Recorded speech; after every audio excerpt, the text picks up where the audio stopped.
just reiterating, showing yet another example of this. This is why they did it.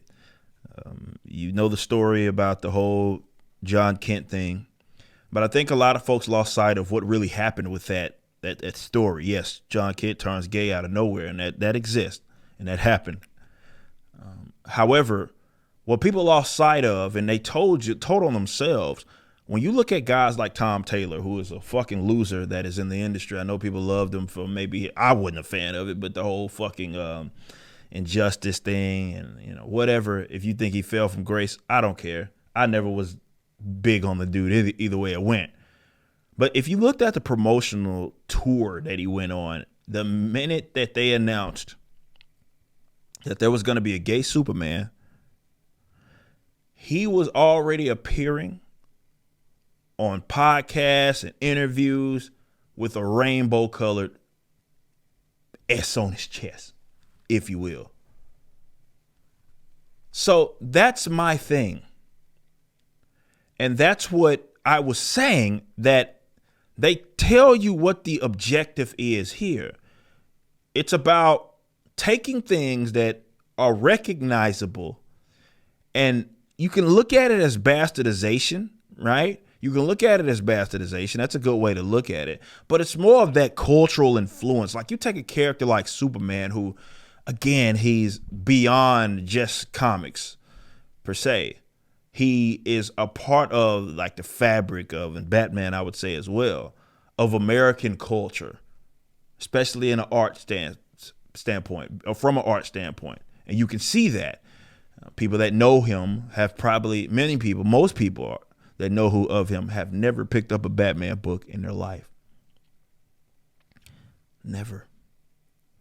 So the whole game plan with these sort of weird, odd changes that happen, definitely with a character like, yes, John Kent, so it's Superman's son per se. So their whole fallback is it's not actually Clark or whatever.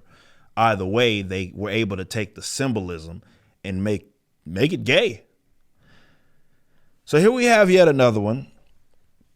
And now they're putting it on the cover of Action Comics. And for those of you that don't know what that is, that it has, Superman has had his own self-titled books. Okay. But generally speaking, a lot of and definitely the long-standing series, if you will, there was a time when they rebooted it. But for the most part, Action Comics has been Superman, of course, and following him. And you had Detective Comics, which was, of course, Batman. Despite them having later on their own individual self-titled books. But now, as mentioned by J.B. Augustine of Bounding into Comics, right here says DC Comics writer Tom Taylor gave Twitter users a preview of what's coming in Pride Month. Wait a minute. Is Pride Month? I thought that shit was I don't know what month that is. Never mind. I thought it already passed or something. The issue count reaches, I can't keep up with this shit. The issue count reaches 1,044 in June, and it will put a spotlight on the young Jonathan Kidd who recently inherited the cape and is written as bisexual. The issue will have 2 variant covers, and one is a DC Pride special by Derek Charm showing John flying by a crowd at a Pride event. Standing up front are his parents, Lois and Clark, smiling proudly and supporting their son by holding the Pride flag. And Tom Taylor says, John Kent with a proud Clark looking on. And as you see, again, this is not much different from the look at this. It's not much different from the shirts and stuff that we saw, and they have, of course, on the cover. John's gay ass flying away, and then we have, of course, the Superman holding and it doesn't just have the rainbow flag. It's like it has this trans shit on it as well. Now, this isn't necessarily unlike what we've seen before. I remember this happened where what they do is they try to take the characters that people are that recognize them and they know to say, hey, they support the character that you like supports the character that we fucked up. Therefore, you should. Remember in Marvel Comics when the whole Jane Foster store happened? You remember Odin was doorbell just wrong, so now we're gonna hear my dogs go off for crazy. Perfect timing for you punk bitches that continue to ring my goddamn doorbell while I am doing a show.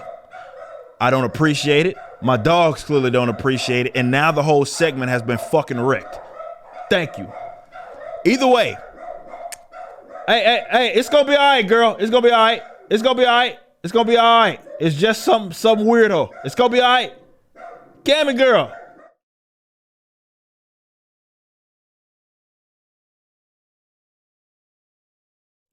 Oh my God. Well, this segment has been fucking ruined, by the way. But I do want to finish my point. She's just gonna keep yelling. There must be someone like actually still standing out there. Otherwise, she shut up. He must have left. Okay. Either way, it's not unlike what we saw with Marvel, and Odin was basically supposed to be representative of it was a page that was representative of, Odin was representative of the audience. Okay. So what that meant was you had him saying things like what people said during that time that Jane Foster became Thor.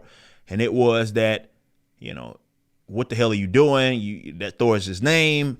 You can't just have somebody just come and like take the shit like that. And that's what Odin was saying. And what they did was use Thor to say, hey, she's doing this better than I ever could. She's the rightful owner of the name Thor. So they tried to take the character that people knew and recognized and loved to then validate this character that people are going to show less interest in, especially now. So my thing is, I could keep saying till I'm blue in the face, act accordingly. But it's important that you understand these people's game plan. And I don't think a lot of folks the hate watchers, I guess that's for them. Because a lot of folks that follow me, they know what this is. It's been a gaslight since they were using it as if there was something wrong with you, where they call you homophobic, they call you bigot, they say you don't like black people or whatever. If some tokenization of some sort happened and you didn't support it or you called it for what it is, a social statement. Now, some people even gaslight, the worst ones gaslight, act like, well, comic books they've always been this. They've always been this. So it's okay. Never mind if it makes sense. It's okay. It's just because of reasons, essentially. It's boring. It's predictable. And what happens is that these writers, they run the nut house, essentially. But these writers are people that are so controlled by their social preferences and social issues that they can't keep the shit to themselves. So they have to tell you where it is that they are. So what they're doing is using these things that were maybe not like their social views to then be used as a funnel to get this social preference or whatever you want to call it to the audience. And a lot of it's I don't know if Tom Taylor's gay, but a lot of it is self-inserts. We talked about self-inserts. T. Franklin with DC Comics is just with the whole Vixen self-insert. So they do stuff like that because they are controlled by their social and political views. And they have no idea what they're doing outside of that. There's a lot of folks y'all think fell from grace, but they're just telling on themselves. This is what they always wanted to do. So it's boring. It's predictable. And yeah, you may hate to see things go down that, you were once a fan of. But you got to understand their fucking game plan. And their game plan isn't to honor. Their game plan isn't to give you something that certainly you want as a comic book reader. No, it's to lecture you. And then you need to prove that you are worthy of supporting them. They don't value it. They don't value you as customers. You just listened to a clip from my podcast, For Canon's Sake, which is live throughout the week at 12 p.m. Central on youtube.com/YoungRipper59 and odyssey.com/@YoungRipper59. Be sure to check out my website, ericdjuly.com, so you can stay up to date with everything it is that I'm doing. You can also become a member and get access to a bunch of cool perks and exclusive content, which includes a social media hub where you can interact with myself and other members. It even has an app that you can get, which is now live in the Google and Apple stores.